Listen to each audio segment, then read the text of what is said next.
साल का एक छात्र जिसने अपनी जिंदगी की शुरुआत ही की थी, लेकिन वक्त से पहले ही उसने मौत को गले लगा लिया। छात्र के सुसाइड की खबर ने परिवार को तोड़कर रख दिया। पिता का रो रो कर बुरा हाल है। देखिए आखिर क्या है इस सुसाइड के पीछे की कहानी।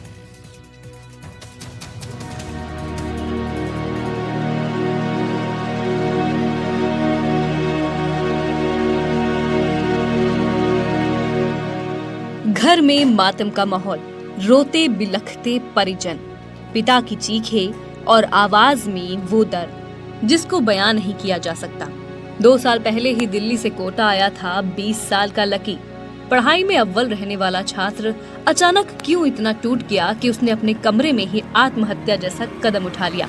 ये सवाल अब भी सभी को परेशान कर रहा है। विज्ञान नगर में रहकर छात्र मेडिकल प्रवेश परीक्षा की तैयारी कर रहा था। हमें तो कोई परेशानी बताई नहीं।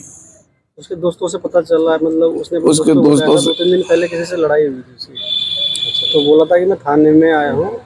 कोई झगड़ा वगैरह की सूचना लगी थी आपको? हमें नहीं लगा था कि कहीं झगड़ा उगड़ा किया है। यहाँ पे जब आए तो बहुत रंग का बात पता चला। छात्र लकी के सुसाइड के बाद से उसका साथी फरार है। दिल्ली से कोटा पहुंचकर पिता ने शक जताया है और कहा है कि कुछ दिन पहले ही लकी ने 40,000 रुपए मांगे थे, ये कहकर कि उसे ये पैसे किसी को लौटाने हैं। 1 हफ्ते पहले बात किए थे हम, तो पैसे उसे का लेन देन था, किसी दोस्त यार से ले रखा था। तो मेरे को बोला कि पापा पैसे, मेरे से तो नहीं बोला, अपने बहन से बोला। मैं ऐसे सोया हुआ था तो मेरी लड़की बोली कि पापा वो पैसे जो है ना जिससे लिया ना, वो थोड़ा सा कुछ उल्टा सीधा बोलता होगा। तो मैं उठा, मैं मेरे पास 10,000 भेज उसको। तो मैं 10,000 2 सेकंड में भेज दिया। तो फिर लक्की से बात हुआ कि अब बोल, अगर पापा बाकी पैसे मेरे बेटा जैसे आएगा ना मैं भेज दूंगा। उसके बाद मेरे से बात नहीं। कितने पैसे ले रखे?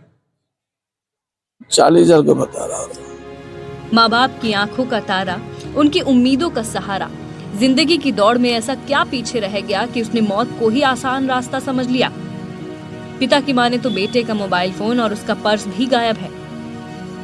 कल 4-4:30 बजे मकान मालिक कृष्ण कुमार मालवीय आया, थाने पर आया और उसने बताया कि मेरे मकान में एक बच्चा रहता है लक्की चौधरी, जो पंखा के लटका हुआ।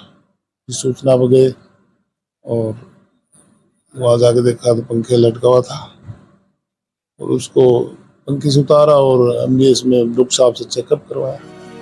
शव को पोस्टमार्टम के लिए भेज दिया गया है। फिलहाल कारणों की जांच जारी है, लेकिन परिजनों का रो रो कर बुरा हाल है। एक बार फिर वही सवाल, आखिर क्यों हमारे युवा जिंदगी की जंग हार रहे हैं? पढ़ाई का दबाव, करियर का तनाव या फिर कोई और वजह? अब जांच से ही साफ होगा। कोटा से शाकिर अली की रिपोर्ट, NDTV राजस्थान।